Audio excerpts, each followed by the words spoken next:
What's up, everybody? It's your man Major League, aka Uncle Major. You can find me on IG at Big Uncle Major. That's MAJA. Make sure you subscribe to IMOLT, the Inquisitive Mind of Louis T. Man, get on YouTube, subscribe ASAP. Show that support. IMOLT podcast. Make sure you hit that subscribe button on YouTube. Look us up because we got a new episode.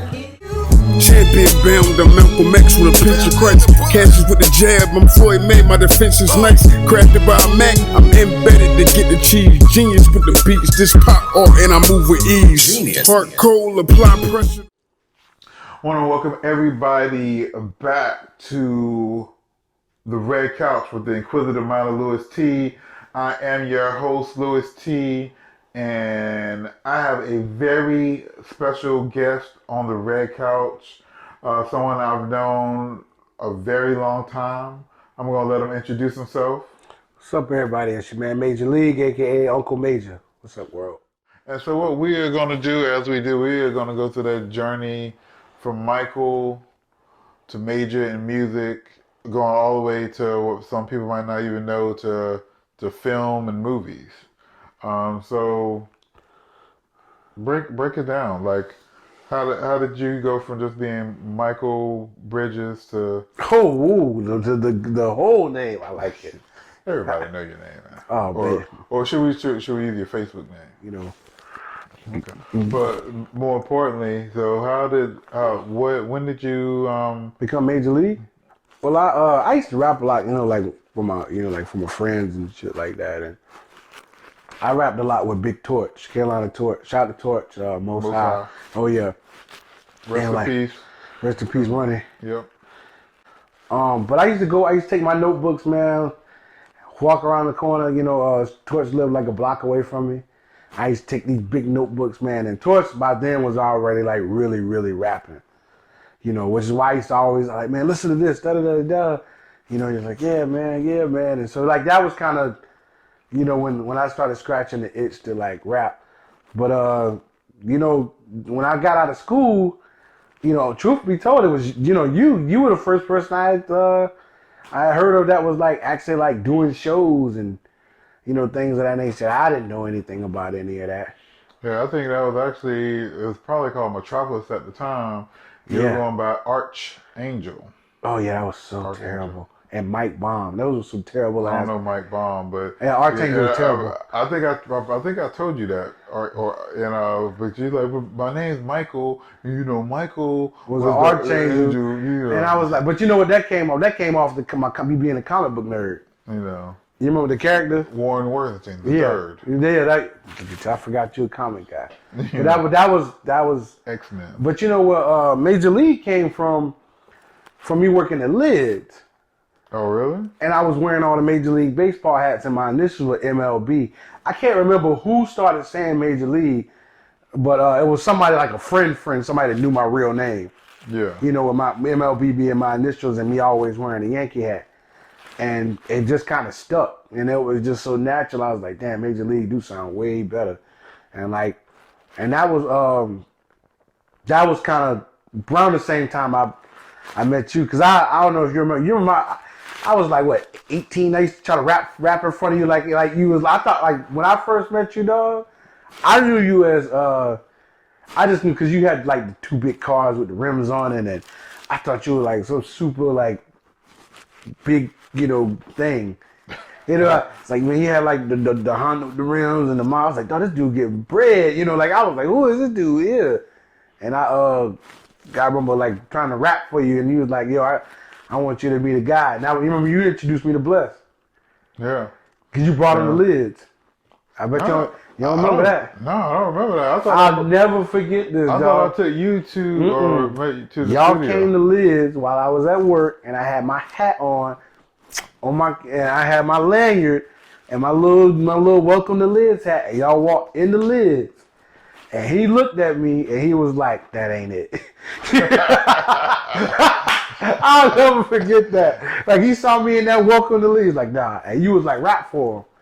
And I gave him a few verses. And he was like, all right. And he kind of dope.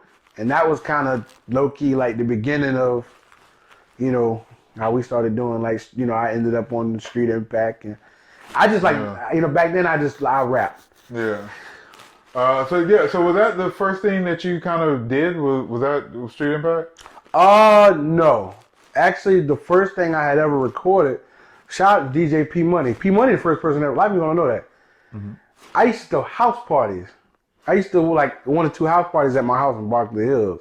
My grandma always worked night shift, you know what I mean? So she was like never home. So I used to, and P Money would come by. You gotta think how young P Money was, still a teenager in high school. But P Money was such a dope DJ. Hey, he was a kid, so it was like free. So people would come DJ, and I remember like me, Terrence, and like this other cat, and like I would just rap on the microphone, you know, at the parties, like some old school, like some old school park jam type stuff. And he was like, "Y'all can record you." And this is like when I had always knew Tut, but I didn't know Tut. And around this time, he was recording Tut. And he had like, at his house, he had like the little cassette tape and the little microphone. And the first 2 beats that I ever recorded on was the NRE beat and the Money, Power, Respect beat. Oh, wow. And P Money was the first person to record me. And he had to have been like, he probably was like 14, 15 years old. Oh, wow. And like, man, I remember, man, you'd have thought they were like the demos that were going to, I remember, man, we used to just ride around with that cassette tape in my little Oldsmobile, dog. like that was, you know, every rapper knows that feeling the first time they hear their voice. So so something that was more for you then. So was Street Impact like? Well, that just made it real. Yeah. Like, oh wow, that's actually me rapping over a beat and not just like freestyling in front of people. Like this is me on the cassette tape. Like this could be, and it sounds decent. Yeah. You know, decent for the 90s, you know what I mean? Like, but, you know, but Street Impact was like my first, like, taste of, like, people in the city knowing that I could rap. Yeah. Do you remember what you rapped on that? Or was it solo songs or was it with somebody else? 2. One was solo called You Will Lose. I forgot what instrumental that was. Oh, I do remember that. The other one was over an old Cannabis beat. Because I was a diehard Cannabis fan when I was young. Okay. That's why, like, the crazy thing is I was so in the lyrics because I was a big Cannabis fan. I was a big Jay-Z fan and all of that, but, like, the way, like, prime Cannabis, not, like, left field Quasar spaceship Cannabis, like, I'm talking, like, LL disc Cannabis. Yeah, like, Cannabis, Nori, Cam, right, DMX, that era. 97, 96, 97. Right. Like, I was like, man, I felt like lyrically nobody was crafting words together like him. And there was a gravitational pull. Like, other people made better songs. You know, like, I mean, like, it was written, you know what I mean? Listen to, like, Reasonable Doubt Volume 1 or Capital Punishment, but, like, the stuff that Cannabis was saying was so out of this world to me. I was like, I want to rap like that. I'll never forget that. I was like, but then I remember, like, as I got a little older, I was like, you know, I like music though. I like the bop. And I was like, that could be dope if somebody, like, could, like, rap like this, but, like, make it a little more. And then, like, people like Jadakiss started coming out and, like, Fab. And I was like, see, that's, yeah, you know, and Joe Button, I was like, oh, that's it right there. When was the first time you recorded, like, an original song? That's a good question. Because a lot of my stuff at the beginning was just mixtapes. Yeah. Because back then, you know, mixtapes were prevalent. Yeah. So, like, you know, writing songs over mixtape, over, like, you know. Instrumentals. Right. Probably some of the stuff I did with, like, Suge and them up in New York, like some of their original stuff. Yeah, that's 20 years ago. Now I'm trying to think of my first, like, original song. So, what was the next thing that you, like, the next kind of, like, prevalent thing that you did after Street Impact? After Street Impact was when I started doing this stuff with the agency, with Straight Drop. We had formed the agency, Doc and Dallas. That's actually my phrase. Doc and Dallas? Doc and Dallas was actually I coined that phrase. Okay. I coined the agency and I coined Doc and Dallas. Those were my phrases. Okay. Yep. Cause Suge's nickname was Bally Dallas. B Dallas. Bally Dallas. I forgot where he got the nickname from, but that was his nickname, Bally Dallas. Yeah. And Doc was Doc Bless. And I was just on a song and I was like, Doc and Dallas was you know what I mean? And that's where the Doc and Dallas came from. Oh, okay. Yeah, I coined that. But yeah, I started really getting better. Like they had so many mixtapes out, and I was just, it was kind of their thing, their show. Yeah. Okay. So like I was just kind of like, look, man, I just want to rap. Like that was kind of the one consistent thing with me throughout my rapping is I don't care about none of this other stuff. I just want to rap. But You Know I Know would probably be my first song. Now that I think about it, I had a song called You Know I Know, and it was produced by Bo. Shout out to Barbershop Shout Beats. out to Barbershop Beats, man. My I man coined Bo. that phrase. Oh, really? Yeah, Barbershop Beats. Did not know that. You know. But Big B always, shout out to Big B, Coast 97. He always brings up the song You Know I Know. I think You Know I Know was like one of my first like real songs. Okay.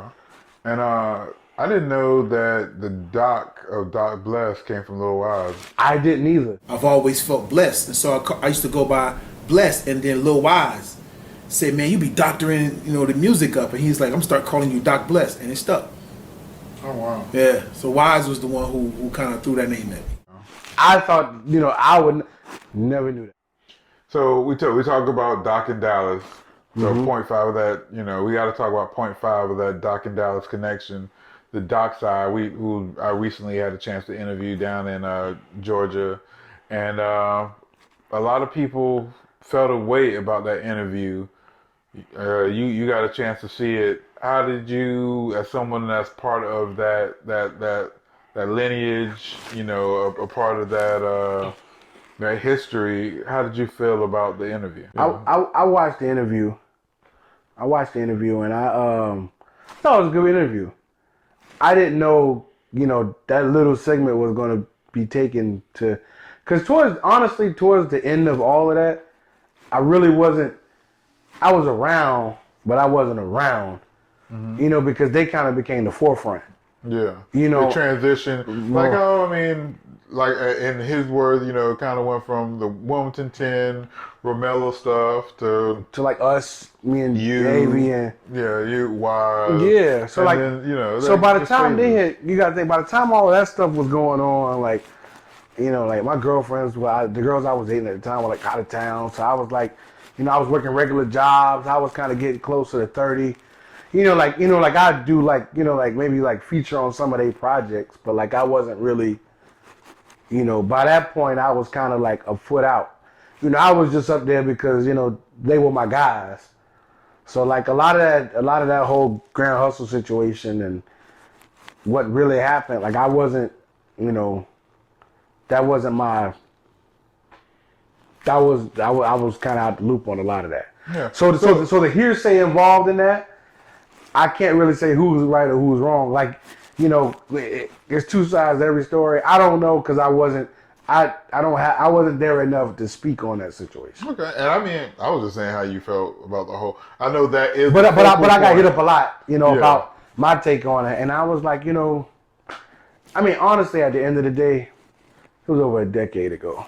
Yeah. So like, and between the stuff I've been through in my real life, like I'm in such a space. I'm in such a great space now. Anything that happened that far back isn't even on my radar. Like I just, the what ifs, and I don't, this is my truth. I don't know about their situations, but like I'm so far removed. Like there was a lot of good times back then. All the discrepancies like don't really matter to me at this point. Yeah. But that wasn't my situation. So, for them to, they feel how they feel, I hope that people can just agree to disagree and move on. Yeah. Well, because at this point, it didn't happen 10 years. It's 10, like, what now? Yeah. So I hope that kind of just like dies back out. I love all of them. I don't really have like, Doc and Dallas, like, and you, like, it did so much for me. Like, I don't really, everybody, has to be accountable. Like oh man, because I had somebody call me when it was like, when Doc said he deleted everything. Somebody called me and was like, man, they deleted your stuff. I was like, no, one, I was 1 foot out. Yeah. Like, so he didn't really delete much of my, and two, like, I'm accountable for my own situations. There was a lot of balls I personally dropped. Pause. Like a lot of things that I could have did to been, like I told you, I just wanted to rap. People were around there learning graphic designs, learning how to make beats, learning how to engineer. I didn't care about any of that. Yeah. All I knew was I could hustle and get them discs off, and I could rap. Everything else, I left that to everybody else. Tell us about Major League, the promoter, Major Palooza. How did you transition and then transition into like Major League, the manager? Well, I'm gonna tell you the funny thing about throwing shows. Funniest thing, there was this place called Bessie's. Bessie's is like where I did like the bulk of like my like younger shows, and I remember my 20th birthday. That was a long time ago. I did my 20th birthday. I was like, yo, I want to throw my birthday party here. And he was like, yeah. I was like, yeah, man. Like, I was like, I want to, because back then I was still kind of, I had a little name. I was like, can I throw my party here and perform at it? He was like, yeah. And I remember he was like, yeah, man, you keep the door and I'll get the bar. I was like, oh, mind you, I'm 20. Mm-hmm. And I remember Bessie's was flooded. And I saw all of that dough money. That's a timeout. I said, because, all I did was rap. Mm-hmm. And then when I, and I booked this party/show, and I walked away with like, back then it wasn't much, but it was like $900. Mm-hmm. And I was like, wait a minute. I can make this type of money? I was like, oh, I'm about to start booking shows. I'll jump on some shows every now and then, but like, that was kind of what cultivated me into wanting to book shows, especially local. I was like, wait a minute, locally I can make money booking shows over, and I was such a big act then. I was like, I can do this. Everybody thinks they can do it until you realize after about 3 or 4 flops, and you don't. Really, my birthday party was just a luck up because it was my birthday. Yeah. You know what I mean? So, but like watching like you were a great promoter, like watching like great promoters and like learning from them, and then it got to a point where I wasn't rapping anymore. Like after I turned, people don't know, I dropped my last solo project at 25. After that, I just kind of appeared on stuff and battle rapped, and like a 106 Park audition, being on different mixtapes. After 25, like there was no more music, but I was just so prevalent and always still rapping. People thought, there was more out there. Like, nah, dog, I dropped the solo mixtape and Not in My League, and that was kind of it. Like project wise, yeah.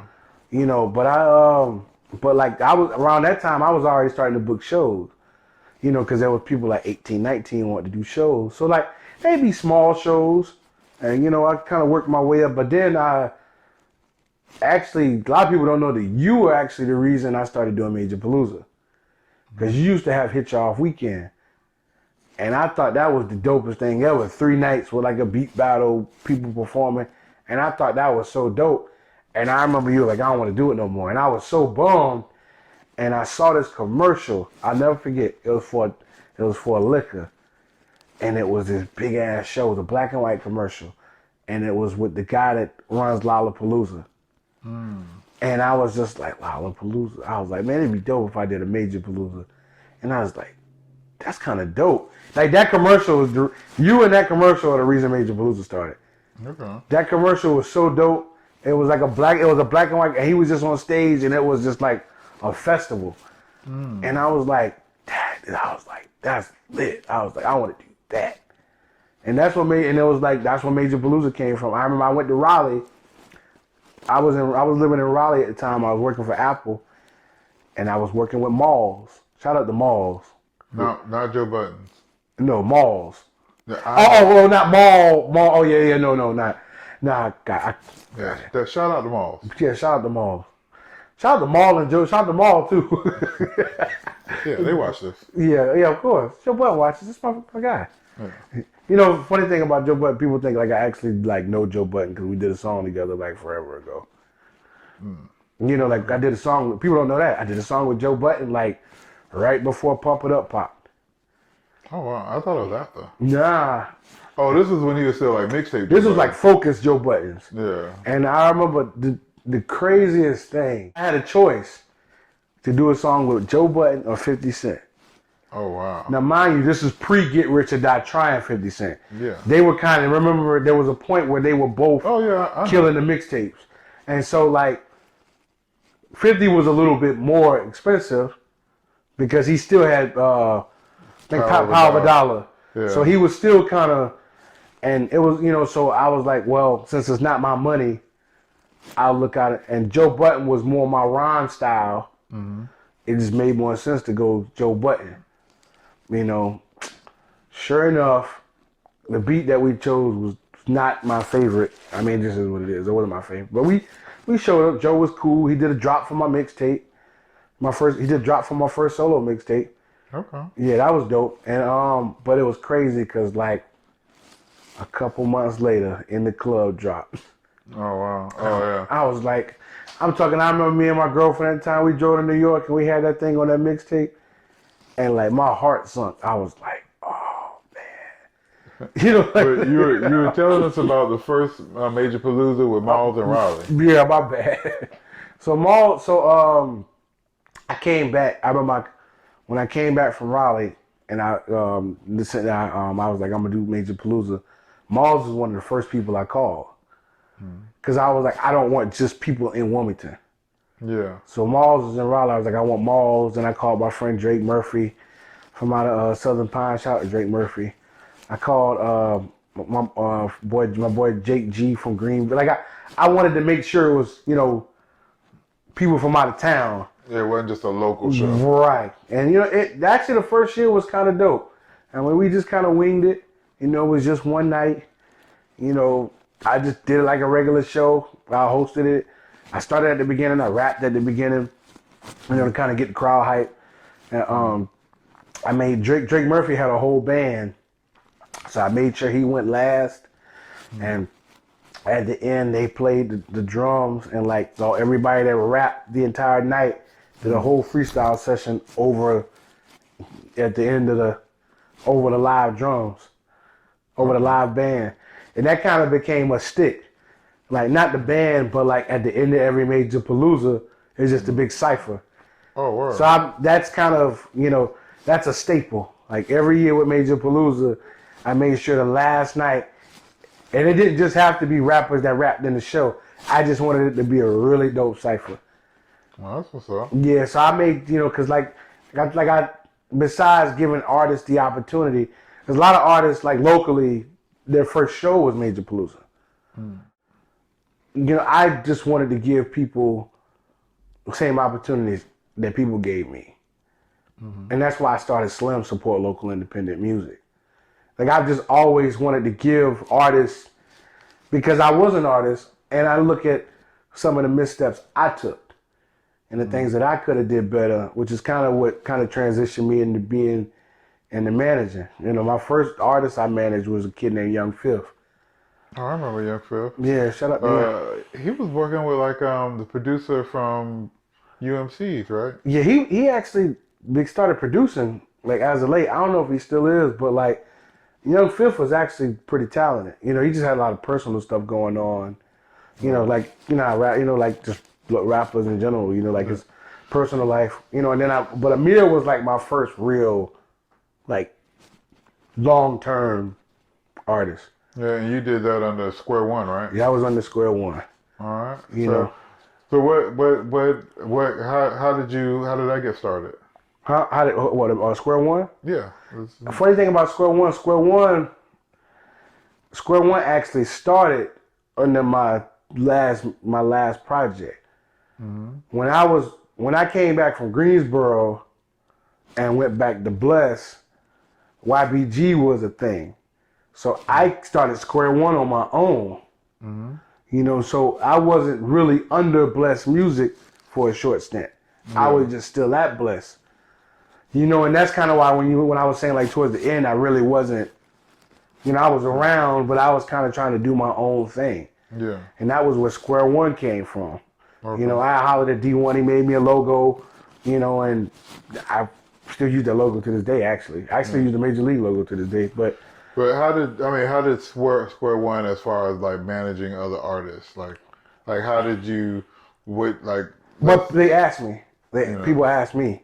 Oh, so like Young Fifth and Amir? Yeah, well, me and Young Fifth were friends. Uh-huh. And that kind of like, we went to school together. Okay. He was a little younger. When I went back to college, he was in college. And that kind of like was like everybody I managed, it was organic. Okay. You know, like my most recent group, Rebels No Savage. Okay. Yeah, how did you meet them? That's a crazy situation. I was in the mall. And both of them had on UNCW football jerseys, which we all know UNCW doesn't have a football team. Yeah. And I was like, yo, where did y'all get them jerseys at? Like, and like, oh, we did it for a school project. So I was like, oh, that's dope. I was like, you know, and this is like promoter me. I'm like, black kids, UNCW. I'm gonna hook up with these guys, start throwing parties with them. I was like, because obviously they have their foot on the pulse of what's going on at UNCW. So they were like, you know, yeah, man. I was like, man, let me get you. I was like, yeah, man, I book shows. They were like, oh, we rap. And I was like, shit.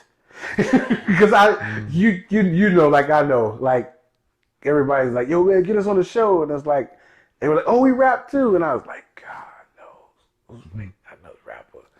They were like, man, you listen to our music, man? Because you listen to our music? You know, they were like 19. They were kids. Yeah. And I was like, man, here's my email, man. Just send it to me. You know, I'm more thinking about them throwing parties with me. I didn't care about none of the music. Yeah. You know, but they were good kids. Yeah. And I used to go to Port City Java a lot to like do my work on my laptop. So I had a lot to do. I said, you know what, let me check them out. Put the headphones on. And like the music was like, it didn't sound like anybody else. Like, cause they weren't hood. So it wasn't like trap rap. It wasn't backpack rap. It was just like, it was just its own lane, kind of that Travis Scott, Drake. You know, it was just. Yeah. I thought the music was good enough to the point. You put them on a show. Right. So at this particular time, I wasn't doing shows, but Sarah Will was. Shout out to Sarah Will. And I hit Sarah up, and I was like, yo, I got a group. Like, just let them do 2 songs. And that was like their first, like, you know, taste of the downtown world. You know, and they did 2 songs, and you know, like Sarah was like, "Yeah, they dope," and I was like, that moment I knew they were stars, or at least had the potential to be stars. You know, and they were just.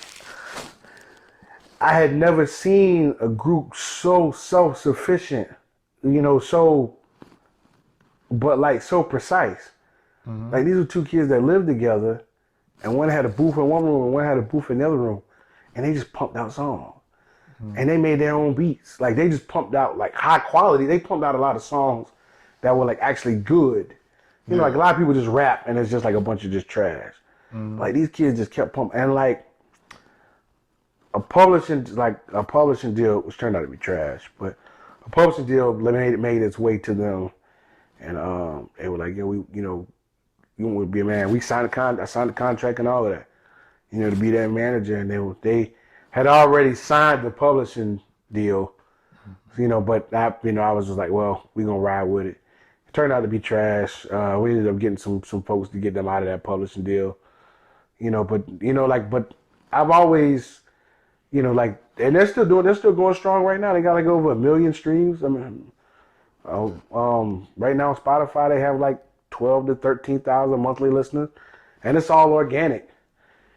Yeah, I mean, you see clips of their shows, man. It's like it gives you Mike Posner vibes, but like You know what? That's funny. That's funny. I tried to. They didn't really know who Mike Posner was. Yeah. But that's who I compared. That's who they remind me of. How he went the college route and then kind of popped. Yeah. That's who he reminds me of. That's what they remind me of. Yeah. But yeah, I think I gave Amir his first show probably at the Soapbox.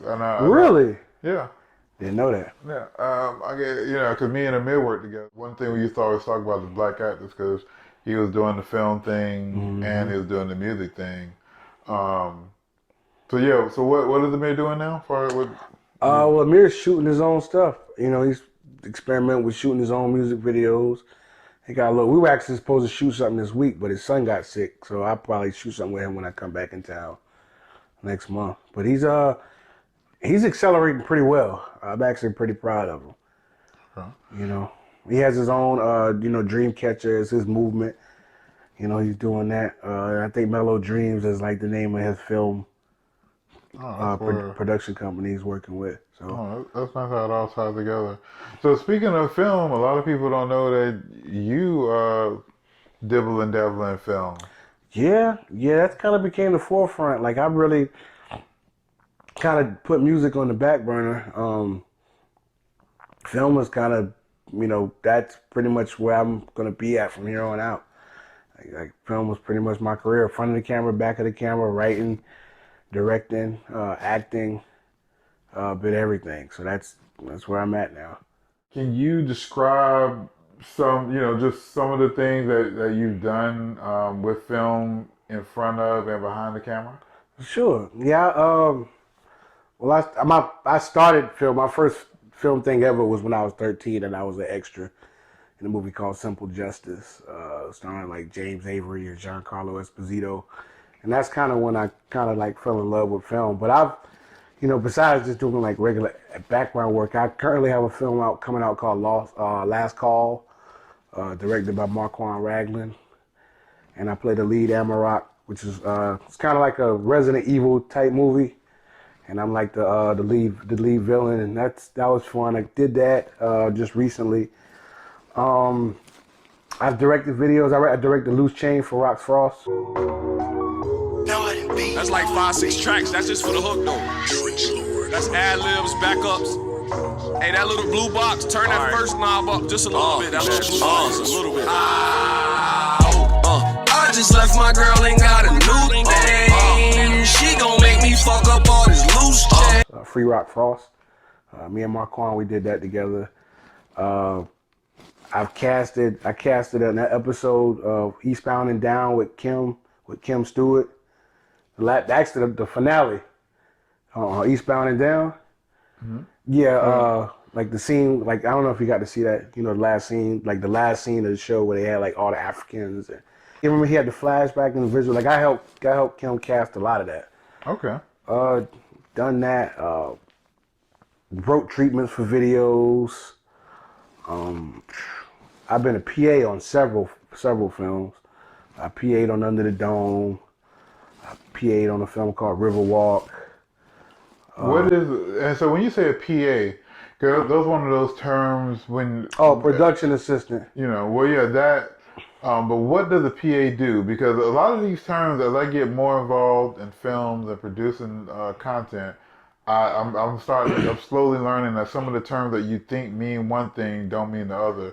So what does a PA, a production assistant? Well, there's different types of production assistants. You got your set PAs, the people that work out in the field on the set, people that are in charge of extras, or, people actually on the set with like the AD, the assistant director. You got office PAs that do all the paperwork. I like to be on set. I'm not really a paper pusher, so. But you got to get so many days as a PA before you can get in the union, the DGA, the Directors Guild. And that was, the ultimate goal was to eventually, get in the union and become an assistant director. Like I like film. I like to shoot. I like to write. Okay. So anything that got me closer to getting into the union, PA is not a glorified thing, but you need 600 days as a production assistant. By technical definition, you need 600 days to get in, to be considered to get into the DGA, the Directors Guild. So like I was just trying to work my way up, get as many PA days as I can. I'm a little older, so it's a little more grueling, but I've always wanted to direct and I've always wanted to write. So, I was just trying to do whatever I could to, get my foot in the door. But, with things being how they are now, everything independent, man, I got my own camera now. I got my own lenses.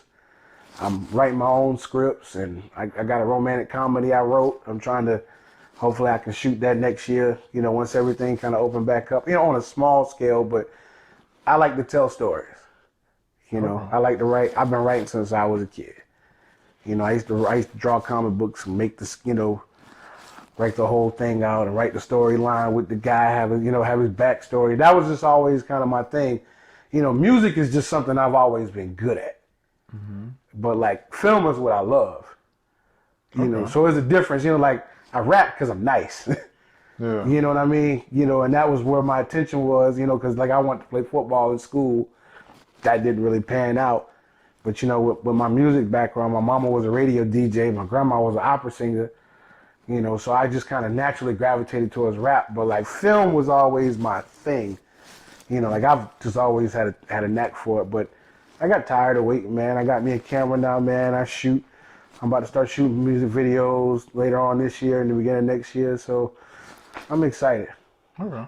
So when you were a PA, like, so what are some of the things that you've done? Like, I think before you were telling me there was something that it might have been Eastbound and Down, but I thought it was something else that you did like a cast for. Like a lot of times like people like come to you to get like if somebody like I've heard.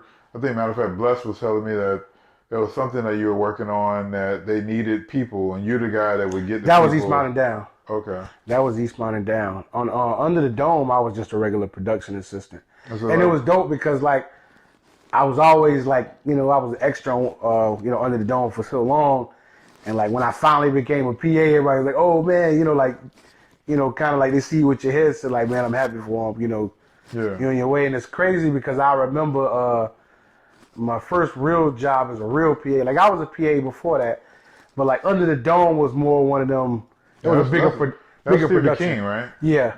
That was a bigger production. So I was, and Vanessa, rest in peace. She was a casting director. Like she was so happy to see me finally get a job as a PA. And she was always rooting for me. She was like a really big casting director around town. She I don't know if you like. Oh man, she had moved to South Carolina and she was sleeping in her house, and a car on a high-speed chase from a cop careened off and went right through her bedroom. Wow. Craziest story I've ever heard. Like she was asleep, and the car careened off. But it bummed me out because like she was a real big. Her and Kim Stewart, like casting directors, they've always been like big supporters of mine. So shout out to Kim Stewart casting. She does a lot of primary casting now. Okay. Yeah, like she's down in Georgia and South Carolina getting it, Okay. And I mean, being in Wilmington, I'm sure that you've had to have run-ins with like some of the mainstays like Dawson's Creek, One Tree Hill. One Tree Hill, I was like the like bouncer, correctional officer, security guard. But they always called me though, because I was always available. One thing with this business, man, you got to be available. Yeah. You know what I mean? And like I was always dependable on One Tree Hills. Like I was on several seasons, And one good thing, they always made sure they put me, like I wasn't like the bouncer in the back. I was like the bouncer in the front. You know what I mean? To get my face seen. And because when I first started doing film, like when I was doing Dawson's Creek, I was still like Major League the rapper. Mm-hmm. So my thought process was, I was like, well, I'll just start getting my face seen, it was around the time I did the song with Joe Budden. I was like thinking, okay, things are about to really start to, so let me start getting my face seen on screen. You know how people kind of do both at the same time? Yeah. But I realized like the older I got, I realized I really wanted to be in film more than I wanted to be in music. I just kept rapping because I love rap. Like I'll rap till I'm 60 years old, but that's not a career. You know what I mean? That's not what I want to do the rest of my life. Like film is like what I want to do. So, but I just do it on my own now, man. I don't, everything is so accessible. You don't have to wait on anybody no more. And I got, in Wilmington, I love Wilmington film-wise. Wilmington's real cliquish. Like to get in, you got to kind of get in certain cliques and then once the film incentive left, if you weren't already in one of them cliques, kind of hard to work your way in. So, I started getting with independent filmmakers and, doing my own thing. Yeah. You- Yeah, man. Big shout out to Marquand. He shot my brother's first music video. Oh yeah, well, Picasso. Yeah. Yeah, shout out. I saw that. That was yeah. That was a good take But you know, video. Marquand helped me direct my first video. I co-directed Loose Change with Rock Frost. Okay. For Rock Frost. You know, that was fun. That was fun.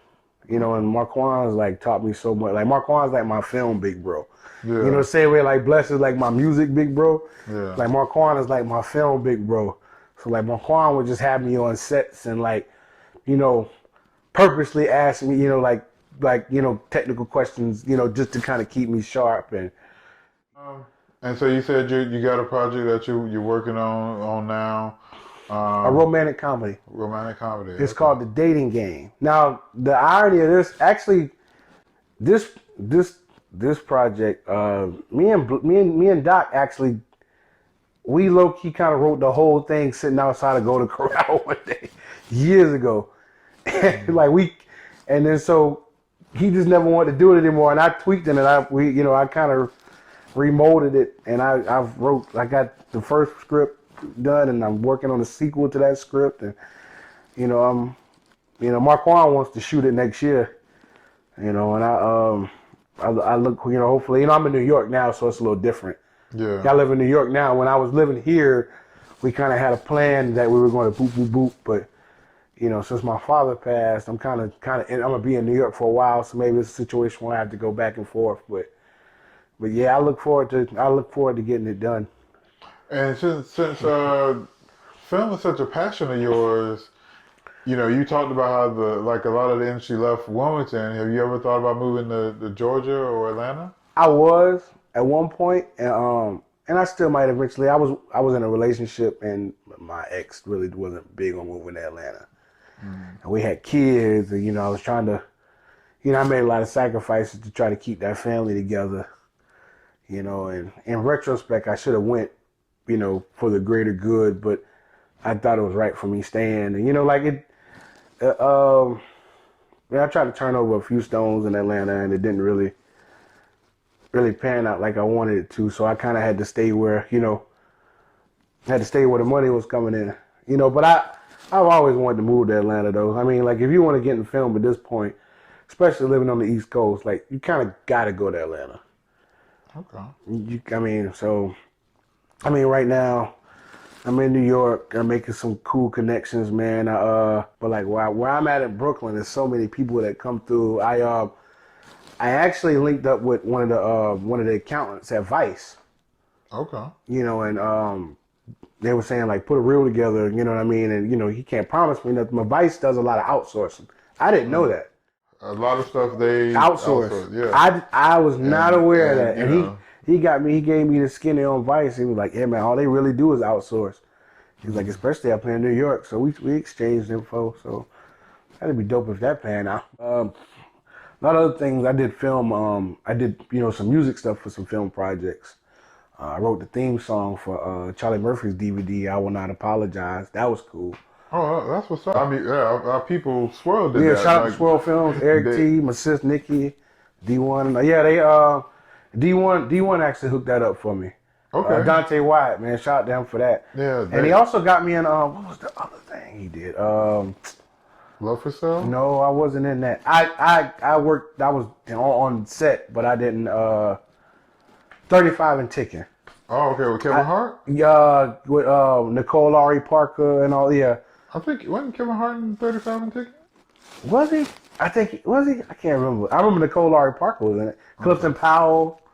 Well, I mean, Clifton I was about to Powell say he's like the point guard. He's one person who transitioned from old Swirl to new Swirl. But yeah, I did a couple of things for them guys, man. They looked out.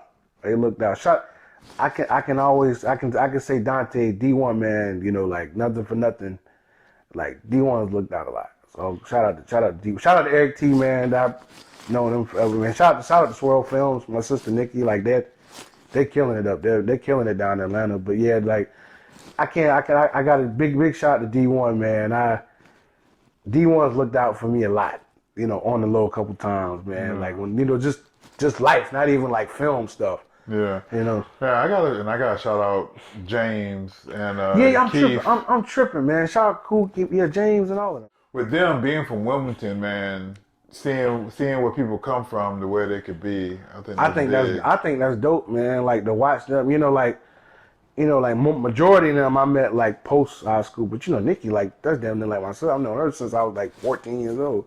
Yeah. Like I'm beyond proud of her. Shoot, man, too many people shout you out, Louis too.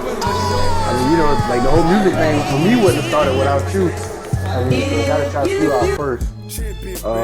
Doc Bless, Big Sherm from Most High, my brother Lee Hustle, my right hand man Terrence Williams and Beast Behavior, all my Barkley boys,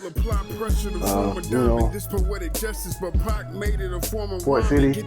Noodle caboodle without boiling rhyming, like I got a flame on my belly, reduce the stomach lining. Abstract brushes dirty, trying to blend the colors. Pray to sue the father, but human